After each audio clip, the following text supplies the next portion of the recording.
Chosen one, stop everything you are doing right now. I don't care if you are lying down, if you are at work, if you are walking down the street. I need you to listen to me with your full attention, because what I am about to reveal to you is not something you can half listen to while doing something else. This is serious. You did something that provoked a reaction in heaven that not even the oldest angels expected to witness. And I am not talking about something big that you planned. I am not talking about a heroic act that everyone saw.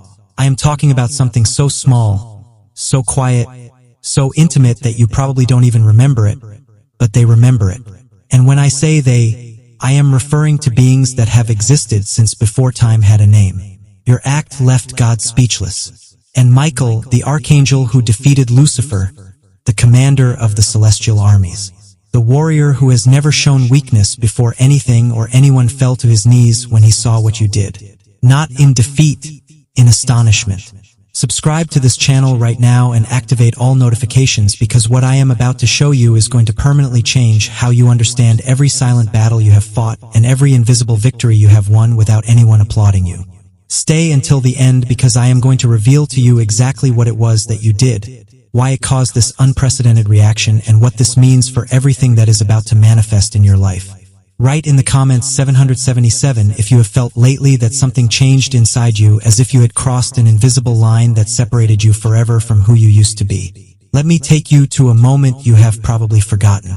It was during one of your most difficult nights. Those nights where the weight of everything you carry feels impossible to bear one more minute. Where tears fall without permission. Where the silence of your room becomes a tribunal, where your own mind accuses you of all your failures. You know which night I am talking about. That night where you considered giving up. Where the voice in your head told you that none of this was worth it. That you were alone. That nobody would come to save you. That all your effort had been in vain. That night where the darkness seemed to be right. But you did something in that moment that defied all human logic. Instead of cursing, instead of screaming at heaven asking why, instead of letting bitterness consume what remained of your hope, you chose something different. Maybe it was a whisper. Maybe it was just 3 words. Maybe you didn't even say them out loud. You just thought them from the deepest part of your destroyed chest. You said, "Thank you." Or you said, "I trust you." Or you simply said, "Help me." But you said it without resentment, without demand, without the poison of someone who feels abandoned. You said it with the purity of a child who knows their father listens even though he doesn't respond immediately. That moment, that exact instant where you chose faith instead of fury, where you chose surrender instead of resentment, where you chose to trust when everything screamed at you to distrust. That moment changed everything.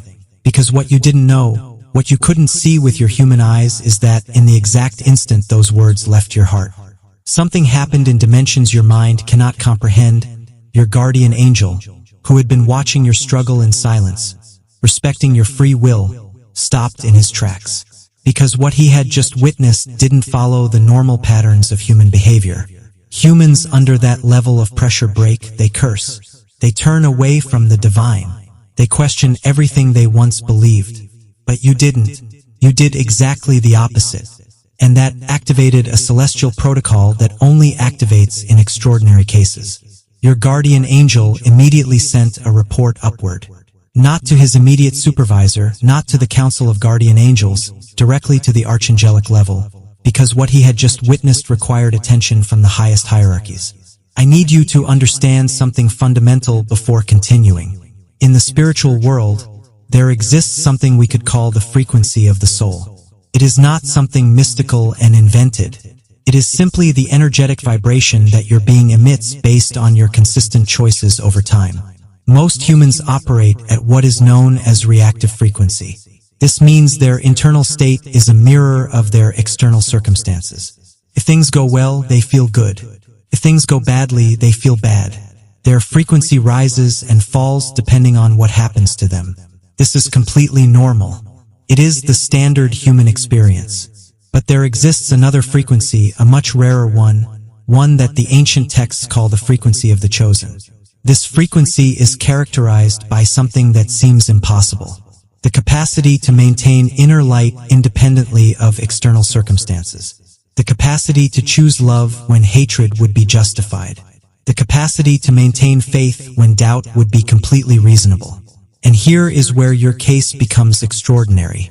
That night when you chose gratitude in the midst of your pain, when you chose trust in the midst of your desperation, when you chose to surrender to the divine instead of cursing it, you demonstrated that your frequency doesn't depend on your circumstances. You demonstrated that there is something within you that remains constant no matter what storms surround you. And this chosen one is exactly what the observing angels look for, because anyone can be spiritual when things go well. Anyone can have faith when miracles are obvious. Anyone can be grateful when blessings are abundant. But to maintain that connection, that purity, that trust, when everything crumbles around you, that requires a level of spiritual development that isn't learned. It is brought. You brought that with you when you were born. It has been dormant inside you, waiting for the exact moment to reveal itself. And that night, without knowing it, you activated it. Let me explain what happened when your report reached the archangelic level. Michael was busy with matters of cosmic scale. Battles fought in dimensions that humans cannot even imagine. Strategies that affect the spiritual balance of entire regions of the planet. Archangels don't review individual cases. That is what guardian angels and their supervisors are for. The celestial hierarchy functions in an organized manner precisely so that the highest levels can focus on matters of greater scale. But your report arrived with a classification that automatically requires archangelic review. The classification said demonstration of transcendent faith under extreme pressure. This classification is extraordinarily rare. Michael stopped what he was doing and opened your file. Now I need to show you something you have probably never considered. Angels don't see your life the way you see it. You see a sequence of events, good days and bad days, successes and failures, moments of joy and moments of pain. Everything seems disconnected, random, sometimes meaningless. But when an archangel reviews the file of a soul, he sees something completely different. He sees the complete pattern. Every choice you have made, every reaction you have had, every moment where you had to decide between light and darkness, every crossroads where you chose one path over another. They see the tapestry, not the individual threads. They see the melody, not the isolated notes. They see the masterpiece being painted, not the random brush strokes. And when Michael reviewed your complete pattern, when he saw not just that one night, but every night that led to it, when he observed not just that one choice, but the accumulation of choices that formed your character, what he saw left him speechless, because your pattern showed something that is incredibly rare among humans. Consistency of light under progressive pressure. Most people have moments of spiritual strength, flashes of divine connection, episodes of transcendent faith. But these are temporary. When pressure increases, those moments fade, the connection weakens, the faith wavers, the light dims. It is the normal human pattern. But your pattern showed the opposite. The more pressure increased, the more you were tested, the darker your circumstances became, the brighter your light responded, the stronger your faith became, the deeper your trust grew. This is the pattern of a soul operating at a frequency that doesn't follow earthly rules. A soul whose strength doesn't come from favorable circumstances. A soul whose light isn't borrowed from external sources. A soul carrying something from before, something ancient, something eternal. Michael stood there reviewing your file for what in earthly time would be hours, going back through years of your life. Examining the progression, looking for the moment where this began. And what he discovered made him understand why your case required archangelic attention. Your pattern didn't start with that night. That night was just the moment where everything you had been building became undeniably visible. The pattern started years before. In smaller moments you had forgotten. Moments where you chose kindness when rudeness would have been easier.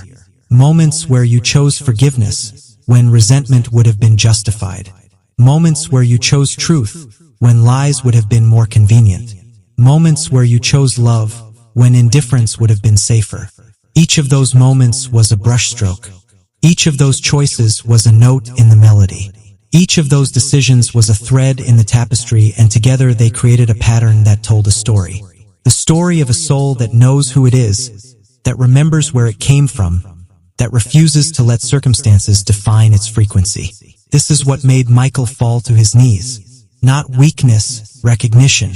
He was witnessing a soul operating at a level of consciousness that is supposed to take multiple lifetimes to develop.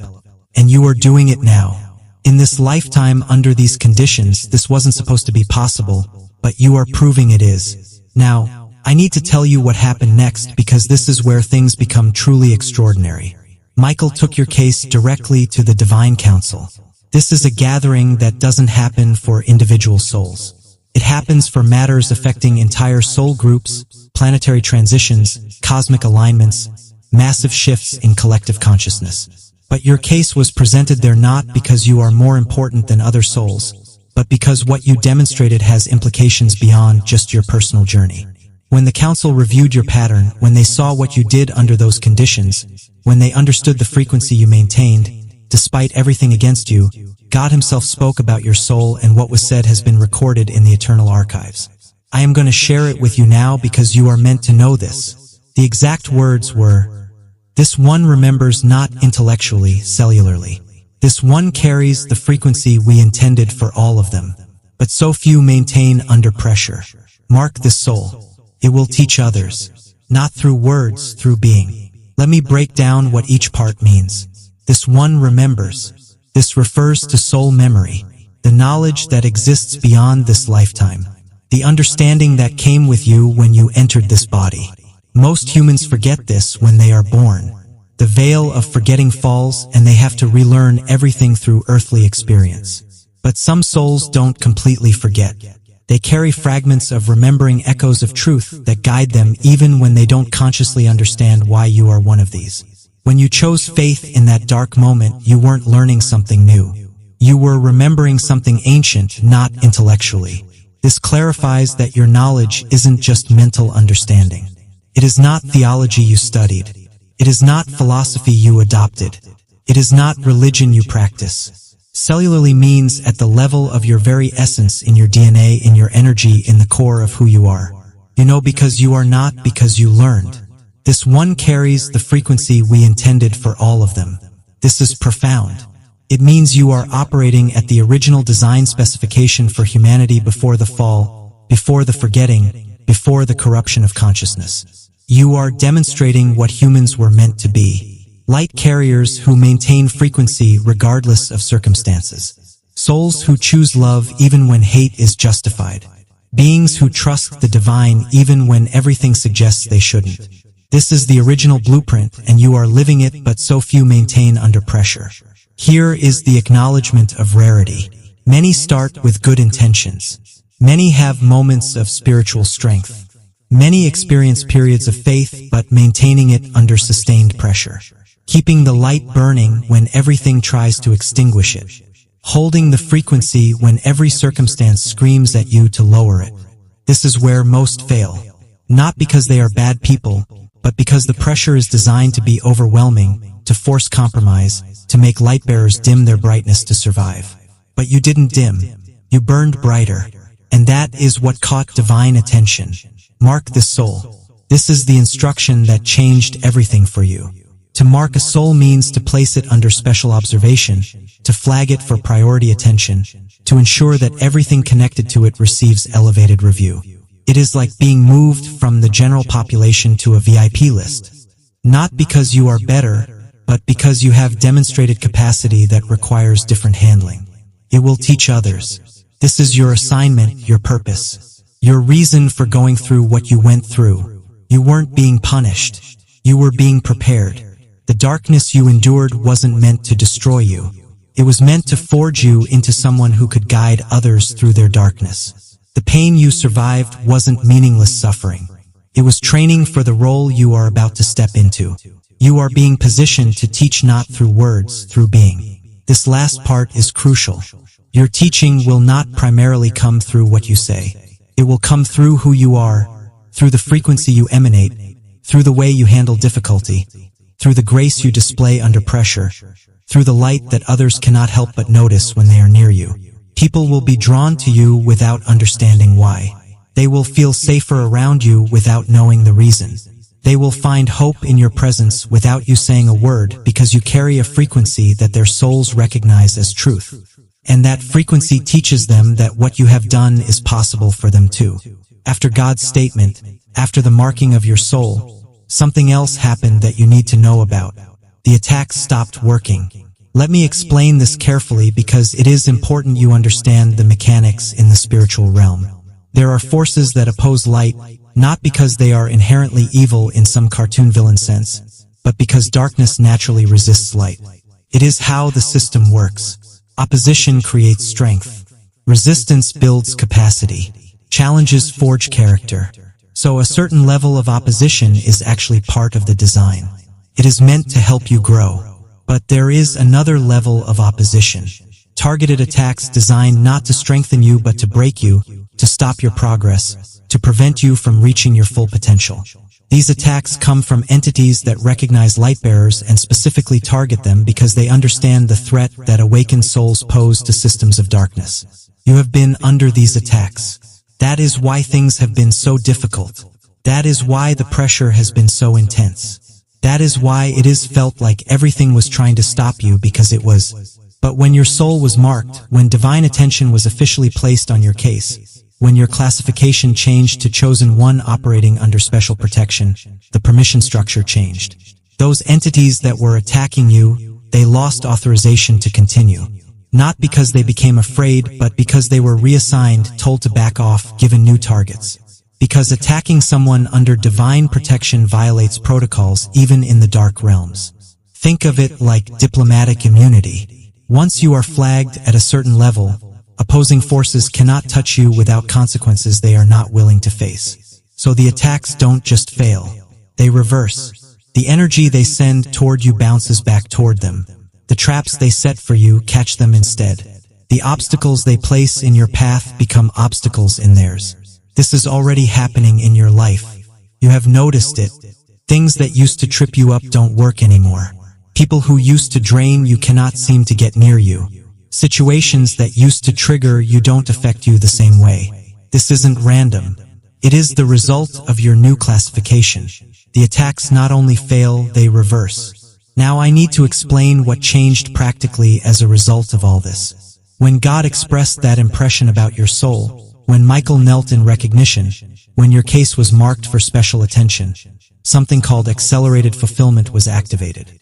Under normal circumstances, chosen ones receive their blessings and assignments according to standard timelines, years of preparation before major releases, gradual increase before substantial blessings, step-by-step progression toward purpose. But accelerated fulfillment changes this. It means heaven has decided you have demonstrated enough to deserve faster advancement. That the quality of your character has eliminated the need for extended preparation periods. That what you have already proven qualifies you to receive what others would need more time to obtain in practical terms. This means several things. Blessings that were scheduled for later are being moved forward. Opportunities that were planned for future seasons are being released now. Doors that weren't supposed to open yet are being unlocked ahead of schedule. You have already begun to see this. Things happening faster than expected movement in areas that had been stagnant. Breakthroughs appearing earlier than you anticipated. This will intensify.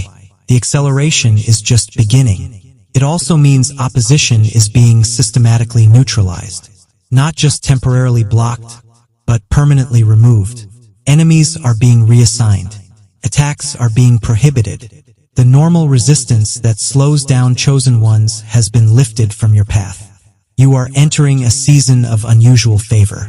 Not because you earned it through perfect performance, but because you demonstrated character that qualifies you for protection at the highest level.